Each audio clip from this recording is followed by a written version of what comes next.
Bien amigos, seguimos con este programa especial sobre el caso Serra y los colectivos y quedamos en la primera parte con una interrogante, y si es que había vinculación entre el caso Odreman, que es el líder del colectivo 5 de marzo, y el caso Serra. Recordemos que días después de que ocurre la muerte de Serra, se da un allanamiento en el edificio Manfredi en Quinta Crespo y muere este líder del colectivo 5 de marzo, Odreman, José Miguel Odreman. Ahí tienen en pantalla el colectivo Escudo de la Revolución, que depende de este colectivo 5 de marzo. Vamos a escuchar las declaraciones de Odreman, que antes de morir, frente a lo que se quiso ver como un enfrentamiento entre la policía y este colectivo, él responsabilizaba al ministro de Interior y Justicia de lo que le ocurriera. Vamos a escucharlo. Ciudadano ministro de Interior y Justicia, le pasa a José Odreman cualquier cosa, lo asumo y le digo la responsabilidad a usted, porque usted está haciendo estos escenarios. Ya basta que nos sacrifiquen más camaradas combatientes, ya basta, camaradas. Ok, este allanamiento ocurre, chicos, y el ministro hace entender que no existe, de hecho lo publica en una nota oficial, que no existe relación entre el caso Serra y Odreman. Sin embargo, tenemos una fotografía que ha rodado en las redes sociales donde Odreman está abrazado a Serra.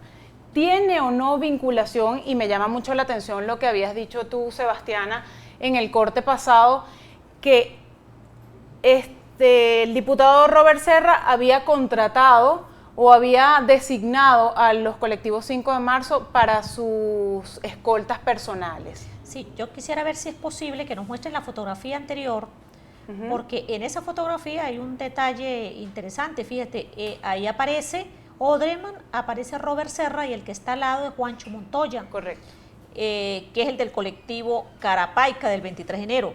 Entonces, indudablemente que entre los colectivos del 23 de enero y Robert Serra había una relación muy estrecha que venía incluso por lo del grupo La Piedrita. Y si bien es cierto que entre Robert Serra y el grupo del 5 de marzo, o el colectivo 5 de marzo, como se hacían llamar, existe una relación. Esa relación se da por un problema de protección. Era el colectivo 5 de marzo quien custodiaba a Robert Serra, porque desde la muerte de un escolta, en unas circunstancias que yo no tengo muy claras, pero a raíz de la muerte de un escolta de Robert Serra, decidió que fuera el colectivo 5 de marzo quien lo protegiera. Entonces, indudablemente que hay una relación. Yo lo que no estoy tan segura es si la relación es de que algo tenga que ver en la muerte de Serra el colectivo 5 de marzo, pero que hay una relación de hecho, porque es decir, el colectivo 5 de marzo era el que tenía la custodia, la protección del diputado Robert Serra. El día del allanamiento se hace ver que este allanamiento no tiene nada que ver con el caso Serra, sin embargo fue días posteriores al crimen. ¿Será verdad que esto no tenía nada que ver? Sin embargo, en el momento no se dice de por qué se está haciendo el allanamiento. Es días después, es ahora que se dice que estaba relacionado con 7 crímenes, 5 crímenes pasados. Tampoco se deja muy claro cuáles son los crímenes que tenían que ver para realizar este allanamiento, donde resulta muerto Odreman. ¿Qué detalles hay en esta muerte de Odreman, donde su hermano además dice que fue ajusticiado prácticamente y no hubo ningún enfrentamiento? Dice que que terminó con más de 40 impactos de bala. Eso lo dice su hermano, que más adelante tenemos parte de las declaraciones.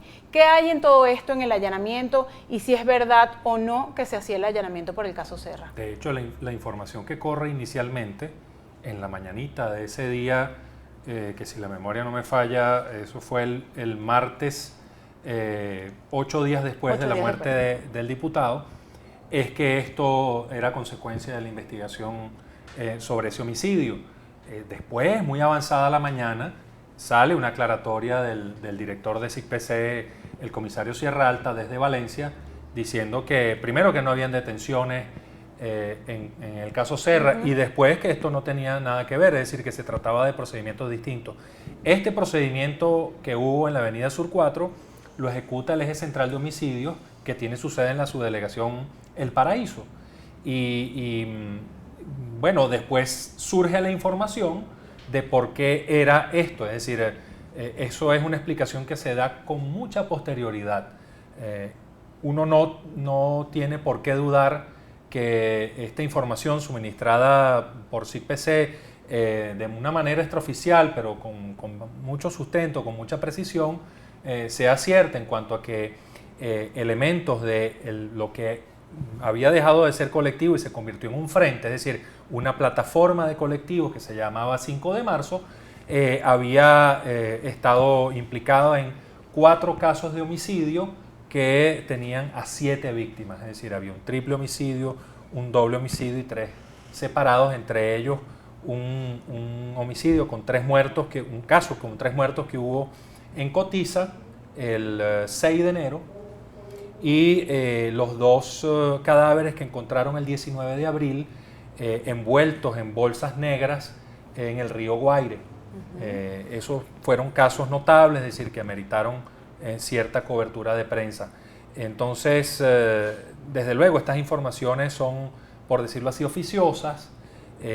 Uno no ha leído el expediente, pero hay informes que están emitiendo SICPC como para sustentar esto.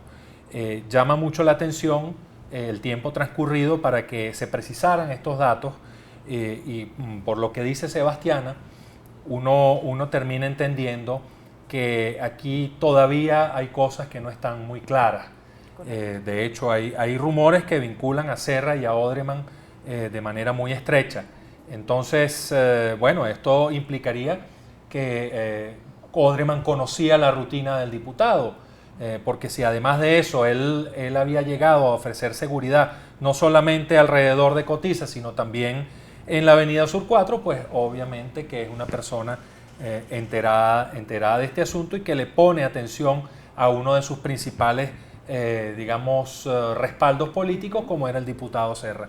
Serra trataba de convertirse en una especie de pívot entre los colectivos y el PSV, eso está muy claro. Entonces, cuando vemos este tipo de fotos que están allí, que por cierto llama la atención, hay un detalle en la foto, en la otra, Odreman tiene una credencial y atrás hay un mapa. Es posible que esa sea una oficina gubernamental. Fíjense que además la mujer que está allí también tiene una credencial, de manera que quizá hubiese allí para llegar a esa oficina algún control de acceso, y además ahí en el extremo izquierdo de la foto aparece un militar. Entonces, sí. Entonces no es de extrañarnos que esta foto haya sido tomada en una oficina gubernamental. Bueno, de hecho, Odreman aparece en varias fotos, las tenemos también junto a funcionarios del gobierno, sí. Incluso el presidente Nicolás Maduro, Chávez. Lo que quiero observar con esto es esta disociación que se ha tratado de establecer en el discurso gubernamental con respecto al tema de los colectivos. Es decir, cuando los colectivos nos favorecen, pues se llaman colectivos. Cuando ellos respaldan al régimen, se llaman colectivos de la revolución. Cuando esto se hace de manera que satisfaga lo que ellos dicen, pues puedes tomar o puedes invadir el sótano de un edificio y no tienes mayor problema. Basta que cruces una línea gris, a veces bastante difusa, para que empieces a ser llamado banda delictiva. Desde el último caso que se había señalado, que se le había atribuido a Odreman y a su gente, desde el último homicidio, había pasado ya más de 2 meses. ¿Por qué no se actuó antes? Correcto, sí. Sobre todo sabiendo que estos grupos están operando, por ejemplo, Odreman en lo que era la extinta PM de Cotiza. Si ya los tenían ubicados, porque el gobierno, si saben que son de una banda de asesinos, pues no van y lo detienen. Si ya esto viene desde hace 3 meses atrás. Sí, justamente hoy el ministro de Relaciones Interiores dio una rueda de prensa para hablar del plan desarme, y en la rueda de prensa le preguntamos que por qué, si estas personas, porque obviamente él ratifica que son delincuentes, dice que son delincuentes que están implicados en delitos, y que como están implicados en delitos son delincuentes, que son personas vinculadas a homicidios, y bueno, da una explicación, dice que eran personas que estaban causando muchísimos problemas y que también agredían a los vecinos, extorsionaban a los comerciantes de la zona, y que por esa razón el 6CPC se vio forzado a actuar y que tenían que hacerlo porque bueno, ya estas personas estaban llegando muy lejos. Sin embargo, al ser interrogado acerca de por qué, no solamente las fotos que ustedes mostraron acá, sino también hay unas fotos donde aparece, y hago referencia a lo que decía Javier Ignacio, aparece el señor José Miguel Odreman en una aparente reunión con el ministro de Relaciones Interiores, en lo que también parece una oficina gubernamental. El ministro, cuando se le preguntó sobre esa foto, simplemente comentó que, bueno, que cualquier persona podía pararse junto a él y tomarse una foto, y que muchas veces ellos hacían reuniones como la de hoy, en la que estaban participando integrantes del Movimiento por la Paz y la Vida, entre los cuales hay algunos colectivos, y que, bueno, que él no necesariamente conoce a todas las personas que acuden a esas reuniones. ¿Qué capacidad tiene Odreman para acercarse también al presidente Chávez, al presidente Maduro? Exactamente. Y con respecto a lo ocurrido ese día en el edificio Manfredir, bueno, fue algo muy peculiar, porque no solamente estaba, como dice Javier Ignacio, el equipo del eje de homicidio dirigiendo el operativo, sino que además estaba el Grupo BAE, y el Grupo BAE con una cantidad de funcionarios bastante importante. Incluso en la primera incursión que se da en la madrugada en el edificio Manfredir, donde mueren 2 personas, Carmelo y otro de estas personas vinculadas al colectivo Escudo de la Revolución. Desde un primer momento, los vecinos aseguraban que estas personas habían sido ejecutadas, que no ocurrió un enfrentamiento como tal. Luego se da el otro incidente después de las declaraciones de Odreman, en donde se argumenta que el colectivo o los integrantes del colectivo, entre ellos Odreman, secuestran a 3 funcionarios del 6CPC. Y eso justifica una siguiente incursión del 6CPC. Esto dura aproximadamente 2 horas. Y durante este intercambio de disparos, o supuesto intercambio de disparos de 2 horas, mueren otras 3 personas, entre ellas Odreman. Lo curioso es que, más allá de lo que digan... No hay efectivos policiales exactamente, heridos. no hay efectivos policiales heridos. Hay testigos que aseguran igual que estas personas fueron asesinadas. De hecho, la madre de una de estas personas dicen que a uno de ellos le dijeron, tú eres, y lo llaman por su nombre, tú eres no sé qué, o sea, ven por acá, y se lo llevan, le quitan a su niña de los brazos y se lo llevan, y bueno, después estaba muerto, pues. Y aparte hay un video que ha circulado donde se ve que hay un disparo a una persona que parece Odreman, y que está también, como rodeado incluso. Exactamente. Está sometido por varios funcionarios policiales. Entonces, de hecho, vamos a escuchar las declaraciones de su hermano, Richard Sánchez, que habla de que él fue emboscado por los cuerpos de seguridad. Vamos a escuchar las declaraciones. Todos los medios de comunicación para decir lo que está pasando y responsabilizar al ministro si le pasaba algo. 5 minutos después llegan toda la batería completa del 6CPC, el Grupo BAE, y lo agarran y lo matan delante de una cantidad de personas, simulando un enfrentamiento. Mi hermano llegó al sitio de ese edificio desarmado en conjunto con el señor Mike y el otro muchacho. Llegaron desarmados porque a él lo llamaron para que fuera a ver lo que pasaba con el colectivo La Concordia, ahí en el edificio Manfredir, creo que se llama, ¿verdad? Posteriormente, minutos después, el director del Sierra Alta manifiesta y asevera de que abatió una banda y que estaba solicitado por varios homicidios. Yo me pregunto, él como director y manejador del sistema CIPOL, yo soy policía, ¿verdad? En el sistema CIPOL mi hermano aparece solamente como agraviado, en sentido, en 2 oportunidades puso 2 denuncias ante el 6CPC, una colisión gravísima en el primer problema de la guarimba, que fue detrás del helicóptero cuando le fracturaron la cara, ¿verdad? Y posteriormente el robo de su arma de reglamento que pertenecía a la Metropolitana. Esas son las 2 cosas que aparecen en el sistema CIPOL y se los voy a mostrar. Usted como director me tiene que decir dónde aparece el que está solicitado por homicidio y dónde está el Ministerio Público que aperturó esa averiguación. Ese era Richard Sánchez, el hermano de Odreman, que dice que fue emboscado y que no tenía antecedentes, no estaba buscado por ningún cuerpo de seguridad. Perdón, una cosita allí, es un detalle casi técnico, pero es que ¿de qué se nutre el CIPOL? Cuando un juzgado emite una solicitud, allí se incorporan los datos de identificación plena de las personas que están implicadas en los casos, y allí aparece entonces solicitado por el juzgado tal, según caso tal. Pero obviamente en todas estas averiguaciones que habíamos referido anteriormente, no había un señalamiento de SICPC, pero no había una solicitud formal. Correcto. Esta quizás sería una prueba adicional de la gran influencia que tienen los colectivos a la hora de tomar decisiones en materia de seguridad ciudadana. Sí, lo que pasa es que yo creo, fíjate, Javier, es que yo creo que hay que saber, o sea, ubicar qué era el 5 de marzo. Es decir, el 5 de marzo no era un colectivo realmente. El 5 de marzo era un grupo de policías que se cubrieron con la figura de colectivos para poder, digamos, tener algunos de esos privilegios que gozan los colectivos que se acercan a la revolución bolivariana. Es decir, porque quienes son identificados como colectivos, se supone que con los colectivos son los que hacen algún tipo de trabajo, aunque a algunos no les guste, como los que hacen los colectivos del 23 de enero, que han logrado crear una parcela cada uno de territorio defiende ese territorio y tiene allí una cantidad de características, de particularidades que identifican a ese colectivo, que esos colectivos están armados, sí están armados, es decir, lo han estado armados desde siempre. ¿Quién los armó? El mismo gobierno. No, realmente los colectivos del 23 de enero están, incluso desde antes que el presidente Chávez llegara al poder. Hay, por ejemplo, hay un colectivo, creo que fue La Piedrita, en algún momento cuando lo entrevisté, que ellos tenían algo así como 25 años funcionando. Entonces, no son colectivos que nacieron con la Revolución Bolivariana, son colectivos que nacieron para poder sobrevivir ante la fuerza de la violencia que había en ese momento en lo que era la parroquia el 23 de enero.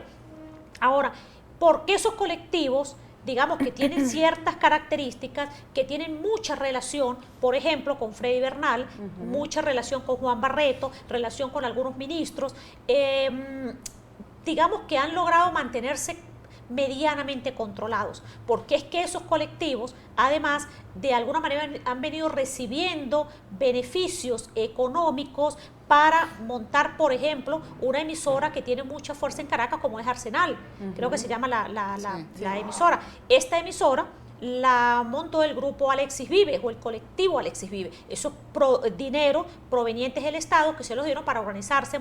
Hay quienes montaron una panadería, los otros tienen grupos culturales, artísticos, pero ellos se diferencian radicalmente de lo que es el colectivo 5 de marzo, que el colectivo 5 de marzo es un grupo reciente, digamos, ya dentro de todo lo que es la revolución, pues esa cosa apenas tiene un tiempo muy, muy corto en el que conformado por ex policías de la metropolitana, cuando el gobierno decide eliminar la metropolitana por el problema grave que tenían con relación al uso de armas y de funcionarios de la metropolitana para atracos. Yo no sé si recuerdan una ola que hubo de atracos a edificios, que en un momento atracaban un edificio completo de apartamentos. Bueno, en ese momento se determina desde el gobierno que hay que eliminar a la policía metropolitana porque realmente habían bandas dentro de la metropolitana.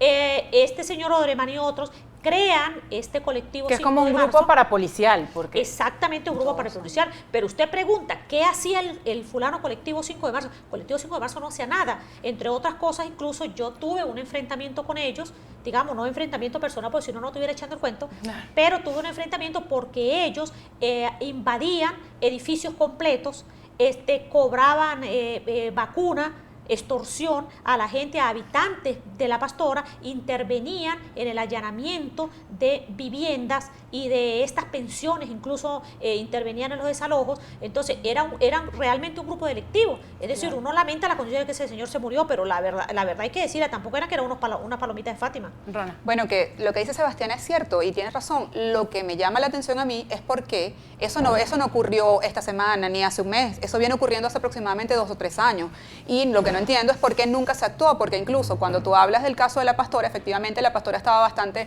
llamémoslo, invadida o tomada por colectivos que tenían el control y que trataban de apoderarse, por ejemplo, en algunos casos incluso del control de la venta de drogas. Entonces, en esos casos, tengo entendido que por gente de La Pastora, que el 6CPC sabía de esa acción. Claro. Y no será, Rona, que ya el gobierno ha perdido más o menos el control de esos grupos, o sea, y se están desbordando. No lo creo, pero el tema es que eso, pues el 6CPC sabía y sin embargo no actuaba. Y no actuó nunca en el caso, como tú dices, de las pensiones. En esos casos de las pensiones hay asesinatos cometidos por grupos que el 6CPC investigó y que todo hace presumir que fueron también estos grupos.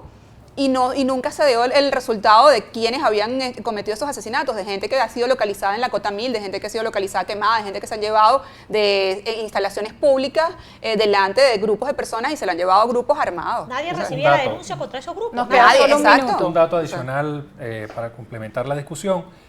Odreman nunca abandonó la Comandancia General de la Policía Metropolitana.